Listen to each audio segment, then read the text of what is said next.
हत्या कर दी गई थी। आरोपियों को गिरफ्तार कर लिया, क्या कुछ मामला था सर? ये घटना दिनांक 19-20 की रात्रि की घटना है। 20 तारीख को सुबह लगभग 5 बजे के आसपास थाना को सूचना मिली कि एक व्यक्ति जो पशुपतिनाथ तिवारी हैं और चालक हवलदार के पद पर झारखंड पुलिस में ये पोस्टेड हैं, तो इनकी जो है गला रेत कर हत्या भागवतपुर में कर दी गई है, इनके घर में ही। उस समय घर में ये थे और इनकी पत्नी थी घर में। तो उसी बिंदु पर जो है जब समूचे तकनीकी टीम के साथ, FSL की टीम के साथ और बाकी तकनीकी टीम के साथ जब वहाँ पर घटनास्थल का जांच किया गया और सारी परिस्थितियों को देखा गया, तो संदेह उत्पन्न कर रहा था और इस तरह का लग रहा था कि इसमें किसी करीबी की संलिप्तता हो सकती है। तो सभी बिंदुओं पर जांच चल रही थी। जांच के क्रम में जो है ये सबसे पहले जो है जो एक लड़के का जो है नाम आया, जो हजारीबाग का रहने वाला था, उसका नाम जीसान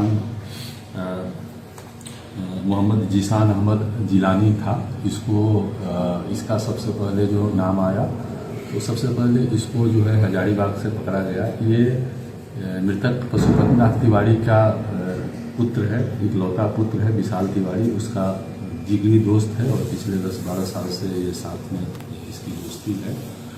तो सबसे पहले इनकी गिरफ्तारी हजारीबाग से की गई और जब तकनीकी आधार पर जब पूरा विश्लेषण किया गया तो फिर पता चला कि इसमें जो है इनके पुत्र और जीसान अली दोनों मिलकर अपने पिता की हत्या, चूँकि ये जनवरी 26 में जस्ट 1 महीना बाद ये रिटायर होने वाले थे, तो नौकरी के लिए और रिटायरमेंट के पैसे के लिए पूरे हत्या की साजिश रची गई थी। कितना मुश्किल था सर वहाँ तक पहुँचना?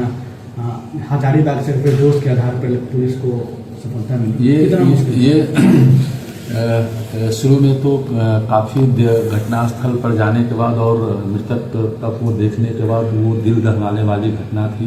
जिस तरह से गला रेता गया था, विश्वास नहीं हो रहा था कि कोई अपना आदमी भी इस तरह की घटना कर सकता है।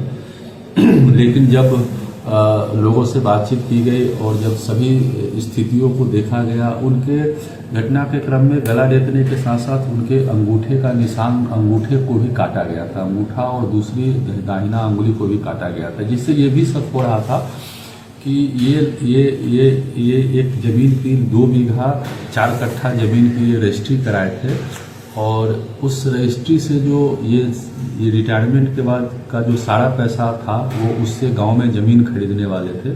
तो उससे भी हम लोग कोऑर्डिनेट कर रहे थे कि इससे किसको नफ़ा और नुकसान हो रहा था।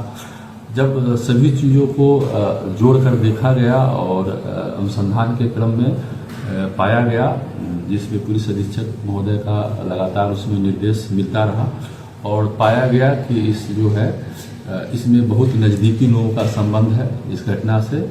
और जब इसमें जो एक अभियुक्त की गिरफ्तारी, चूँकि हम लोग सीधे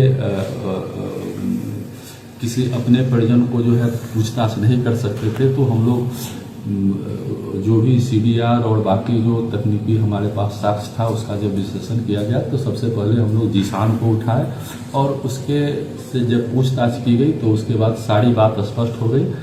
उसके बाद विशाल को अरेस्ट किया गया। फिर विशाल के परिवार से, विशाल की पत्नी से भी पूछताछ किया गया, तो उन लोगों के द्वारा भी इस बात को एक्सेप्ट किया गया कि ये लोग पिछले कुछ महीनों से हत्या की साजिश रच रहे थे। यहाँ तक कि विशाल की पत्नी का कहना है कि वो उसको जब इसकी जानकारी हुई कि इसके पति, चूँकि इसके पति जो है वो ड्रग्स भी लेते हैं, ब्राउन शुगर के आदी हैं, तो जब इसकी बात इसकी पत्नी को पता चली तो इसकी पत्नी 2-3 बार जो है अपने ससुर को, मृतक पशुपतिनाथ तिवारी को आगाह भी की थी कि पापा आप थोड़ा सतर्क रहिएगा, लेकिन ये इस बात को इग्नोर कर दिए, बोले कि ठीक है तुम चुप रहो, हम देख लेंगे। और लोगों को इसमें पत्नी की संदिग्धता के बिंदु पर अभी जांच किया जा रहा है और जैसे ही पुख्ता साक्ष्य मिलेगा तो उनकी भी गिरफ्तारी